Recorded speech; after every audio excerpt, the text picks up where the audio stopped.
출애굽기 15장 22절로 27절 끝절까지의 말씀인데요. 한 절씩 교독하겠습니다. 모세가 홍해에서 이스라엘을 인도하매 그들이 나와서 수르 광야로 들어가서 거기서 사흘 길을 걸었으나 물을 얻지 못하고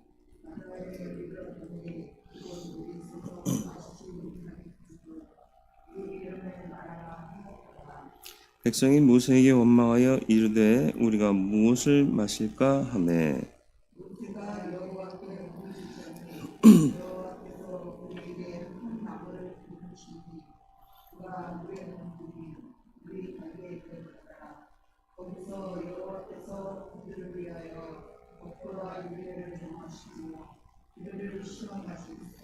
이르시되 너희가 너희 하나님 나 여호와의 말을 들어 순종하고 내가 보기에 의를 행하며 내 계명에 귀를 기울이며 내 모든 규례를 지키면 내가 애굽 사람에게 내린 모든 질병 중 하나도 너희에게 내리지 아니하리니 나는 너희를 치료하는 여호와임이라.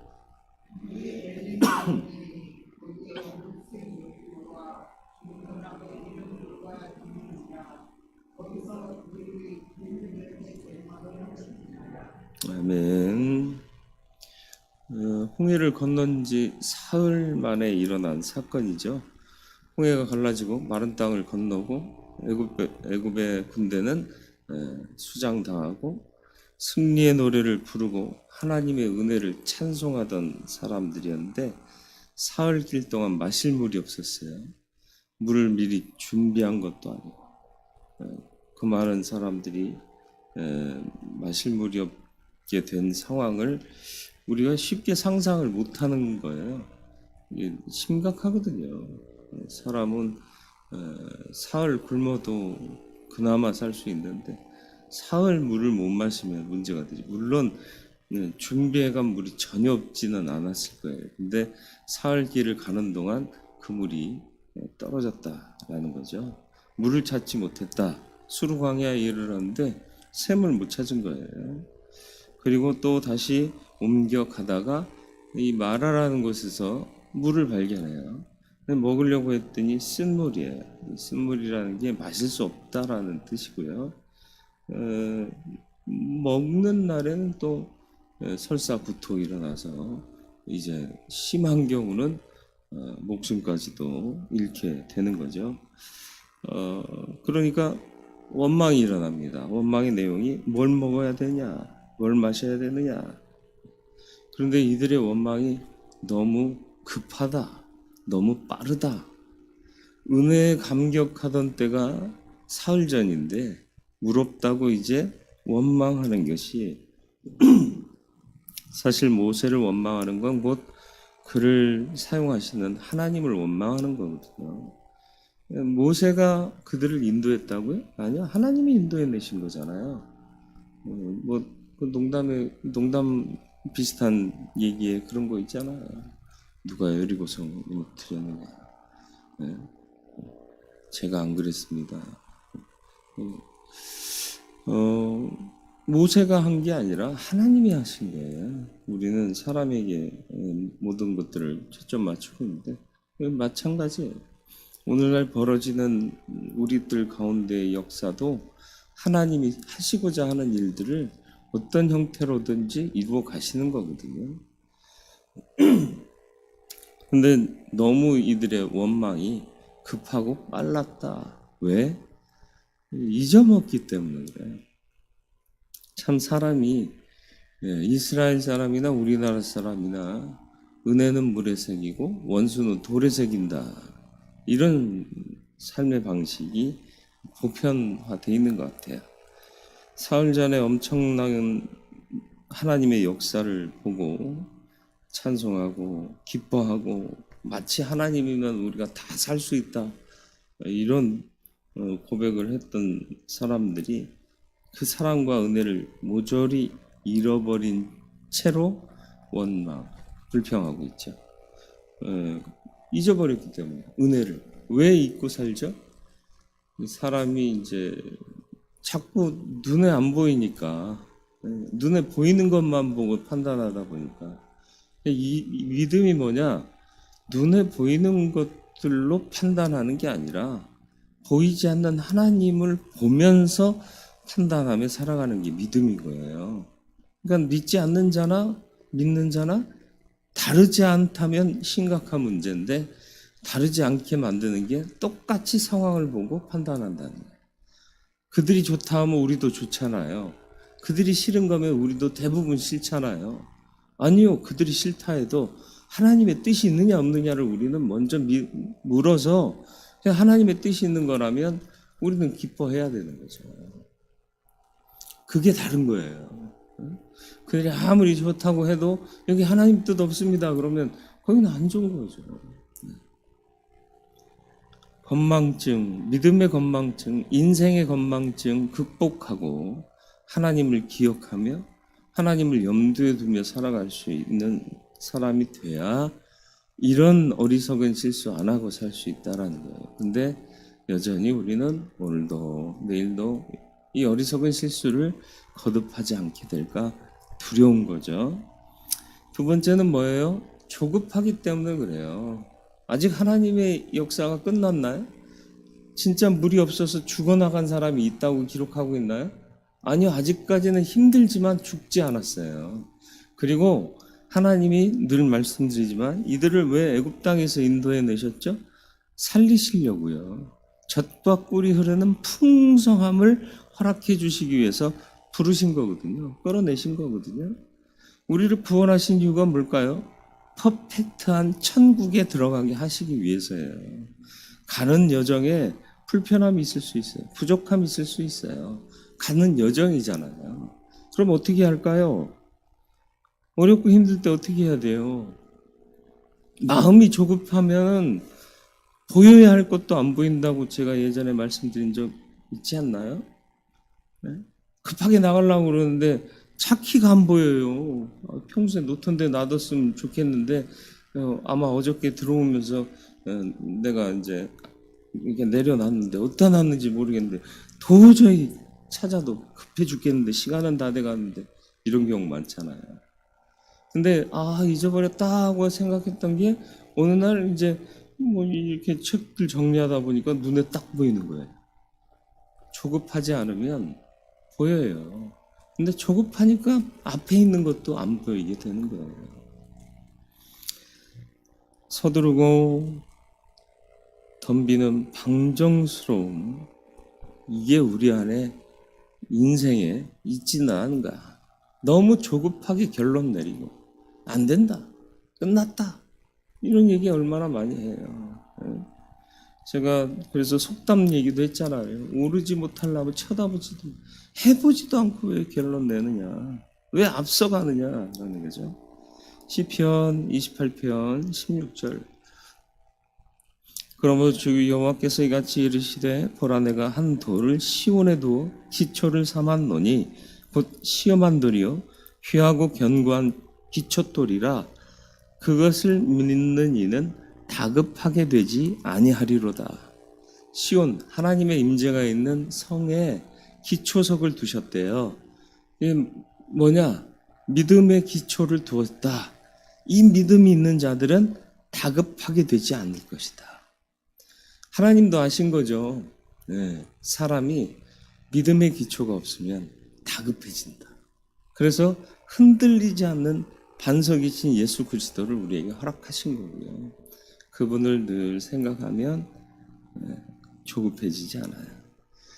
왜 우리 민족이 빨리빨리, 그리고 뭘 하면 뭐로 가도 서울만 가면 된다는 식으로 개같이 벌어서 정승같이 쓰자는 얘기들을 하느냐.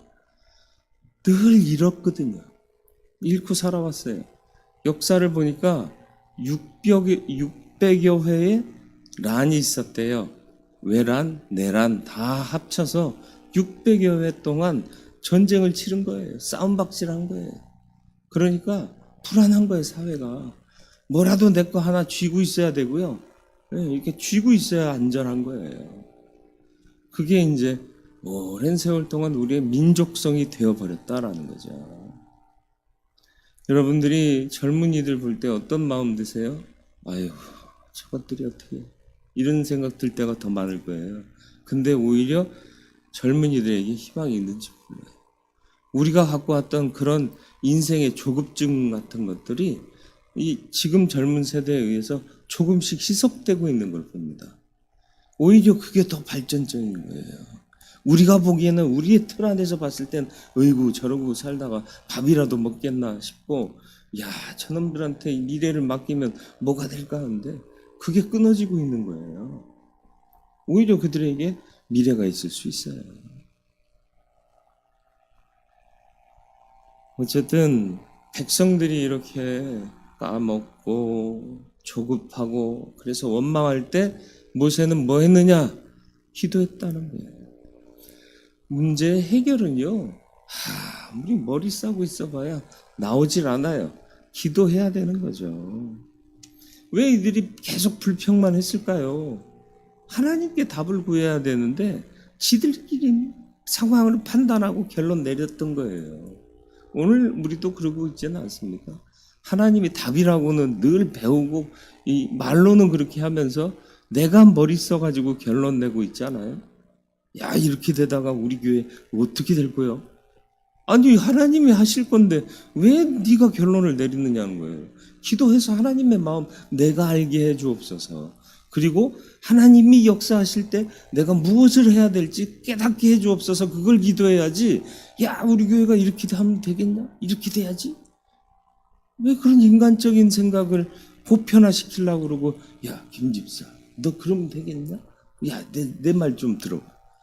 아 왜 내 말 좀 들어봐. 주님 음성 좀 들어봐. 같이 기도하자. 이거 우리 혼란스럽다. 이거 해야 되냐 말아야 되냐. 기도하자. 이래야 역사가 일어나는 거 아닙니까? 그리고 하나님 역사에 부합되는 거 아니에요? 왜 내가 판단하고 앉아있느냐는 거죠. 왜 끝났다고 얘기하고 비전이 없다고 얘기하느냐는 거죠. 이 인간적인 판단으로 다 끝내는 거예요. 기도해야 돼요. 말 그대로 기도는 문제를 푸는 열쇠예요. 원망은 저주와 징계의 조건이 될 뿐입니다. 두 번째, 하나님의 지시하신 그대로 행합니다. 이 쓴물이 나무까지 하나 던진다고 바뀌어요? 근데 하나님의 방법은 항상 그래요. 야, 장대 매당 구리뱀 본다고 우리가 낫냐? 아니, 생각해봐요. 물려가지고 뱀에 독이 퍼지고 있는데, 예?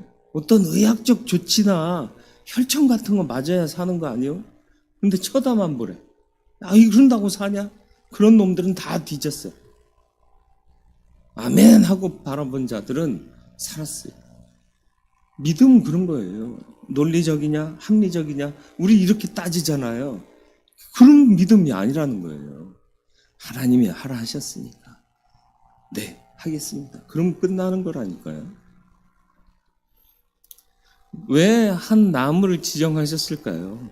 돌멩이도 있었을 거고 아니면 흙도 있었을 거고 여러 가지가 있었을 텐데 왜 한 나무였을까? 이게 이제 십자가를 상징하는 거예요. 우리 인생에 써서 마실 수 없는 그것 때문에 더 갈급해지고 힘든 상황이 있을 때 예수 십자가를 붙들면 이 쓴물이 단물로 변하는 거예요. 우리의 고단한 인생 못 살겠다. 죽어버리고 싶다.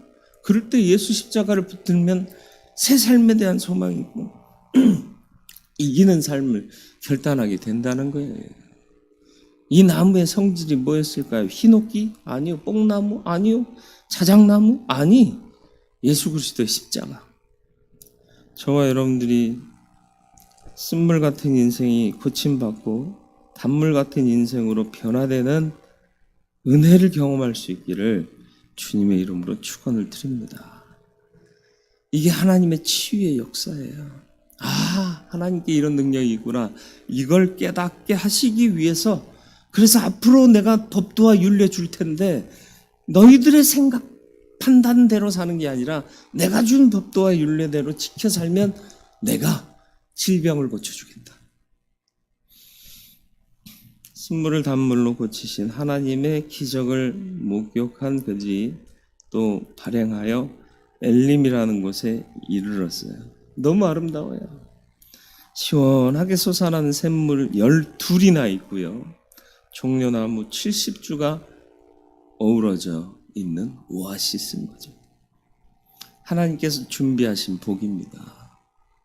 광야길에 힘들까봐 편히 좀 쉬면서 힘을 충전하라고 엘림의 복을 놓으셨는데 엘림 가기 전에 경험한 마라 때문에 이들의 빈약한 믿음과 생각은 그저 드러나게 된 거죠. 마라를 지나면 엘림이 있을 거예요. 우리 인생에도 마찬가지예요.